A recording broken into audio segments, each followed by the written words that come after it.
The views and opinions expressed in The Fact Is with Hollis Grant are those of Hollis Grant and do not necessarily reflect the official policy or position of Droids Canada Network. Droids Canada Network does not take responsibility for any content or position produced by Hollis Grant and his show. Listener discretion is advised.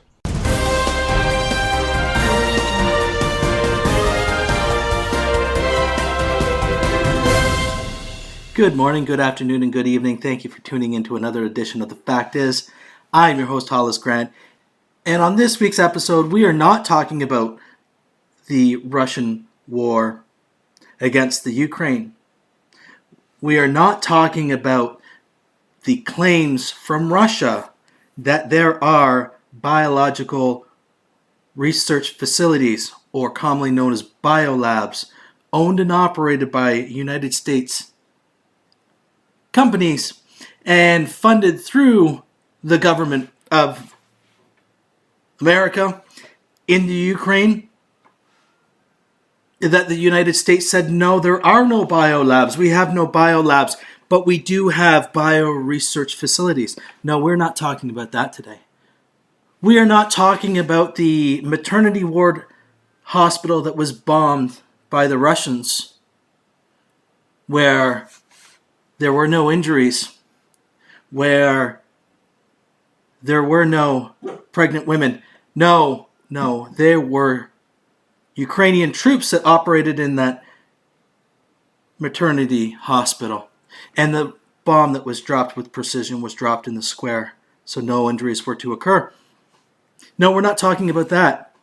We're not talking about America and Canada shutting off oil from Russia because it is the right and ethical thing to do to stand by your brothers when they're being attacked and to put sanctions on these mean bullies.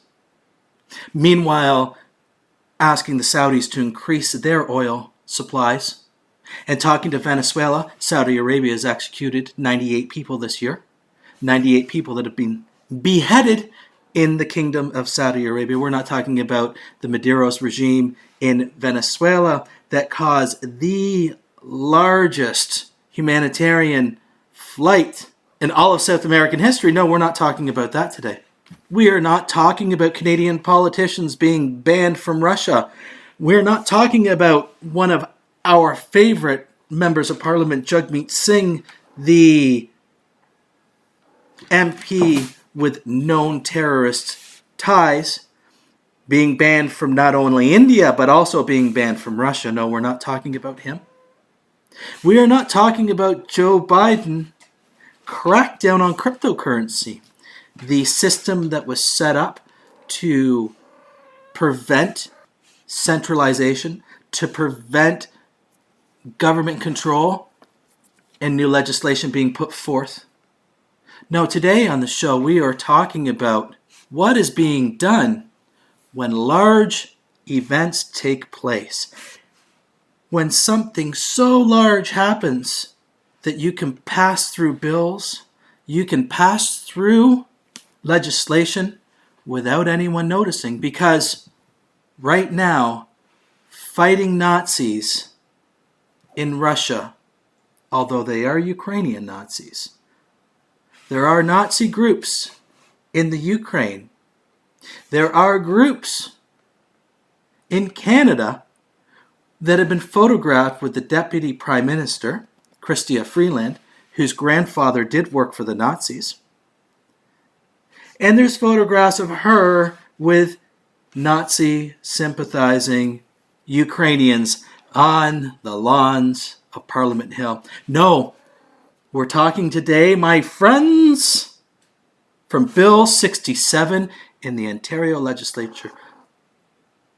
This bill brings about racial equity in the education system. This bill will now bring an end to all racism. For the Ontario government has decided to pass a bill that no longer looks at racial equality, but racial equity. Equity. So what do people mean when they talk about racial equity? First, we have to look at racial equality and racial equity. Is there a difference? Well, racial equity is, and it occurs when institutions give equal opportunities to people of all races. In other words, regardless of physical traits such as skin color, institutions are to give individuals legal, moral, and political equality. Now, when we look at the difference of racial equality is defined as when institutions such as schools provide equal opportunities to individuals of all races, regardless of their physical traits such as skin color. The exact same definition is used. So, what does the word equality mean? The state of being equal, especially in status, rights, and opportunities. Now, what does equity mean? And that is defined as the quality of being fair and impartial. Now, in terms of equity and equality, in terms of the definition here, equality means each individual or group of people is given the same resources or opportunities. Equity recognizes that each person has different circumstances and allocates the exact resources and opportunities needed to reach an equal outcome. So it comes down to the outcome, the fair outcome. Now this is important because when we look at Bill 67, the wording of the bill is Bill 67, racial equity in the education system. So meaning the same outcome, not the same levels of opportunity, but it has to be the same outcome. So an example of equality would be a black child and a white child both have the same opportunity to enroll in a mathematics program. Now, the same equity outcome would be the white child spends his time after school with a tutor, and the black child does not have a tutor. So the white child has better scores because he has access to those outside support systems. The racial equity would make it fair for the black child now to have the same outcome. So regardless of having the tutor, the other child would now have the same outcome, which would be in terms of marks, have a higher mark. And that's racial equity. So let's take a look into the bill. The bill is only 4 pages. 4 small, short pages. So we'll take a look at the Education Act. So, an act to amend various acts with respect to racial equity. Anti-racism. They're defining what anti-racism is. Anti-racism means the policy of opposing racism, including anti-indigenous racism, anti-black racism, anti-Asian racism, anti-Semitism, and Islamophobia. Racism. Definition of racism means the use of socially constructed ideas of race to justify or support, whether consciously or subconsciously, the notion that one race is superior to another. Notice the word of subconsciously. The wording is very important because subconsciously, how do you prove that somebody is subconsciously racist? Does that mean that somebody would have to now be qualified to learn about subconscious racism and would be able to call out subconscious racism? Why, yes, because in the actual bill itself, the anti-racism protocol. So this is section 7.5, if you care to look along. Establish a protocol for recognizing, acknowledging, tracking, measuring, investigating, and responding to incidents of racism reported by students, teachers, staff, parents, or the school community. It's establishing a protocol. Who will manage this? This bill is established to allow activists a job within the school board, to allow activists to sit in schools to collect taxpayer money to call out racism, and we'll go back to that definition because this is very important of what is racism. Because racism is only anti-Indigenous racism, anti-Black racism, anti-Asian racism, anti-Semiticism, and Islamophobia. Those are the acts of racism. If you commit any such offense to somebody that is European, that is not racism. Now, to further justify having these radicals in the school board, these activists, these racial activists, part of the bill talks about professional development programs of anti-racism. Section 7.3, establish and provide annual professional development programs to educate teachers and other staff of the board about promoting racial equity and developing the necessary tools to address racism.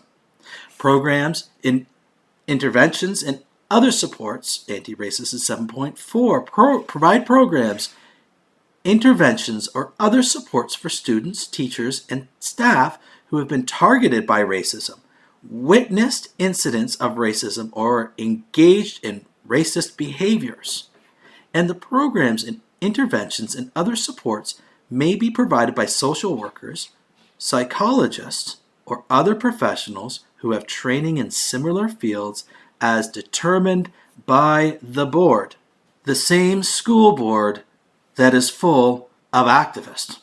Now, anti-racism, section 3.1, anti-racism and racial equity training for new teachers to ensure that pupils receive the benefit of an education system that is safe and promotes respect and racial equity.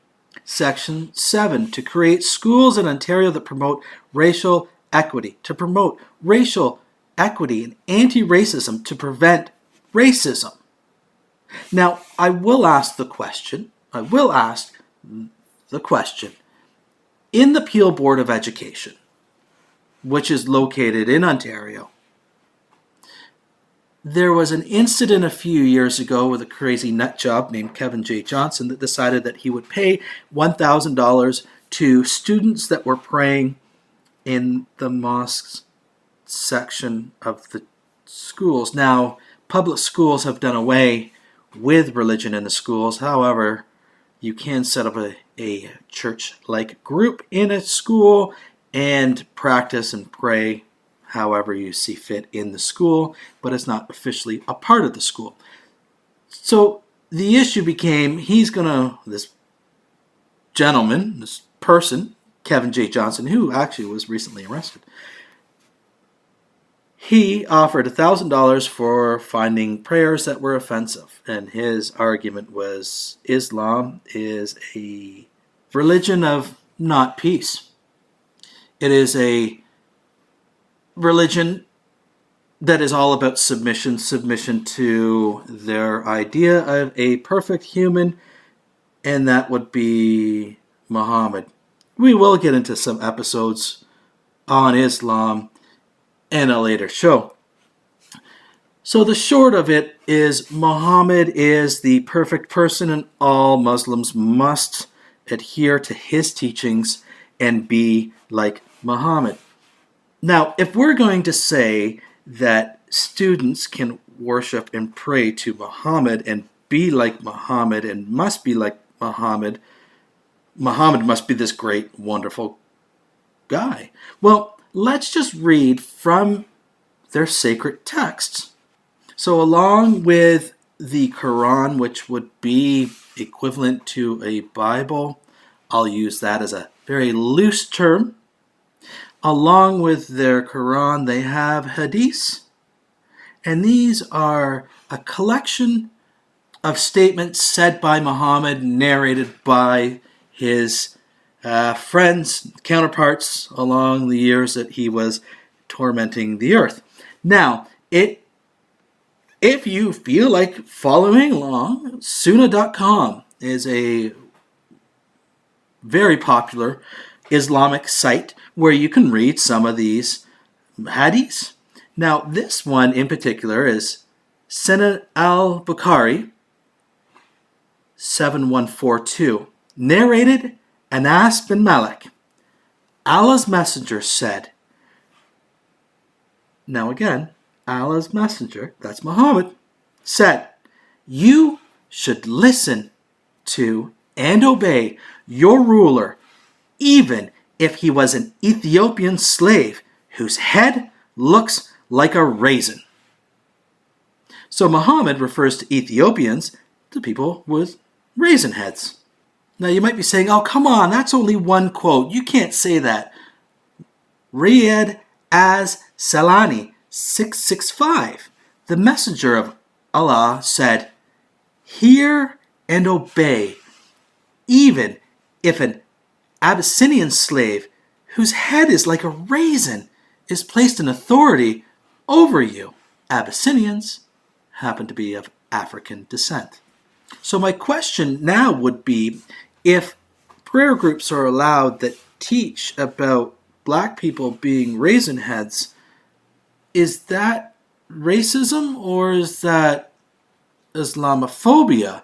Because if you attack Muslim sources and say, well, you can't say that, then they'll say, well, you're being an Islamophobe. But then the black community would say, well, please don't call us raisin heads, because that's not fair to call us raisin heads. That would be anti-black racism. So who is in trouble in this situation? Well, this would be the job of the racial activists that will now be in charge of discipline. Now, to go back to the bill here, same promoting racial equity. The minister shall establish policies and guidelines with respect to promoting racial equity in schools, which must include policies and guidelines respecting A, training of all teachers and other staff, resources to support pupils, teachers, and staff who have been targeted by racism, strategies to support pupils, teachers, and staff who witness incidents of racism, resources to support pupils, teachers, and staff who have engaged in racist behaviors, procedures that allow pupils, teachers, and staff to report incidents of racism safely in a way that minimizes the possibility of reprisal, procedures that allow parents and guardians and other persons to report incidents of racism, to use disciplinary measures within the framework described in Clause 6A in response to racism, procedures for responding appropriately in a timely manner to racism, and matters to be addressed in prevention of racist behaviors and intervention plans established by the boards. Now, getting into the racial equity representative, at least one member of the council shall be a person who has expertise in racial equity in the post-secondary education sector. If you're following along in the news that's happening down in the States, you'll hear the word CRT, critical race theory, being spoken about. You'll hear mainstream media saying, that doesn't exist. There's no such thing as CRT, a program that's called CRT. It doesn't happen. But then you get into the school boards, and while there is no course that's called critical race theory, or we're going to sit in class and talk about critical race theory, it's an idea. It's an idea that has been ingrained into teachers to always look for things that are racist. A way to highlight anything in life and make it about race. And a prime example of critical race theory would be taking a look at driving and looking at the most racist thing that you will see anywhere in North America. This is an outrage that is waiting to be exploited because the roads itself are racist. The way driving is conducted is racist. We have a large surface, which is asphalt, which is the color black. And what tells the cars to do things? The white lines, which is a very small population. So a small population of white people control what black people do on a daily basis. Looking at things such as this is how these people are taught to find and look for racism. Because when you're trained to find something, you will find something. When you're trained to look at a situation, you will find racism. And we'll go to the other side of the world, and we'll go to the Ukraine to use this really fascinating clip. And there's a clip on the internet of a group of young black men huddled around the train station in Kiev, in the Ukraine, and they're trying to leave. This was at the beginning of the war, around day 3 of the war. And the horrors that these black men faced when police prevented those people to get on the train and to escape the country with their lives was an act of racism around mainstream media. Mainstream media said that this was horribly racist and that Ukrainians were racist against black people and it's not right. Well, here's what really happened. There was a law that was passed. Men aged 18 to 60 are not allowed to leave the country. It is illegal for them to leave the country. So the only people that were allowing on trains were the elderly, and they were allowing women and children on the train. It didn't matter about skin color. Women and children have to leave. They're to protect you. They protect the women and children. And women and children always leave first. If the ship is sinking, this is the European way, is to save the women and children. And you as a man, it is your duty to go down with the ship. If there's no other women and children left, then the saying is every man for himself. That doesn't matter. You escape. You have 500 men that are all left on a boat. It's every man for himself. You get off. You don't have to help anybody. This is the European way of life. Now, if this is something that is not culturally the same around the world, and we can see that with the influx of refugees from Syria, refugees from Afghanistan, who led the way into Europe for the few years. It was all single men. And they left their women and children behind to stay in a country overrun by the Taliban or overrun by ISIS. So this is a cultural view. This mentality is a Western European and an Eastern European mindset. Every man for himself. But before we get to that point, women and children first, and then it's every man for himself. So there was no racism. But that didn't stop CNN or MSNBC, CBS, ABC, NBC, everyone to say this horrible act of racism occurred. But these are people that will be in charge of determining racial equity in school boards. They'll be paid by the state. They'll be sanctioned by the state to ensure that there is no racism and that there's the same equity, the same outcome. It doesn't matter that little Timmy studies every day after school while little Bobby doesn't have the parental support to help him with his homework. Little Bobby has to have the same outcome as little Timmy. And we'll have officials to ensure that that is in place. Now, further on the bill, commitment to racial equity.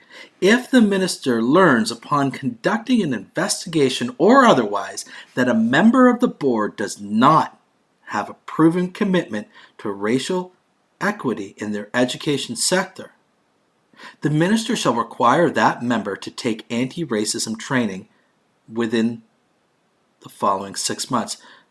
That they must do re-education training. Now, while the mainstream media or legacy media, as it's been referred to, continue to throw out nonstop propaganda of the war in the Ukraine, outright lies in some cases, on the war of Ukraine, these are the small pieces of legislation that are being pushed through without your knowledge. Now, it was only recently that presidential hopeful Beto O'Rourke made a comment about critical race theory and condemning critical race theory. Now, that's a small step in America, but it's an important step to say we've gone a little too far. We need to pull back on what we're doing here and look at these policies that we're putting into place a little more critically and look at who's running these policies. In Ontario, in Canada, every member, all but one, voted to pass this bill. So while America looks to be at a turning point on critical race theory in schools, the beginning is just about to start in Ontario. And we'll be watching this a little more closely as the months and years roll on of the quality of the school system in Ontario. But until then, I'd like to thank you for tuning in to another edition of The Fact Is. I am your host, Hollis Grant. You have yourself a great week, and we'll see you next time. Dan, what happens every Thursday? That would be DCR Droids Canada Radio. And what time is it at on Thursday? That's from 9 till 11 p.m. Dumb question, where do you find it? You find that at accessradio.ca. And what's the best part? It's free.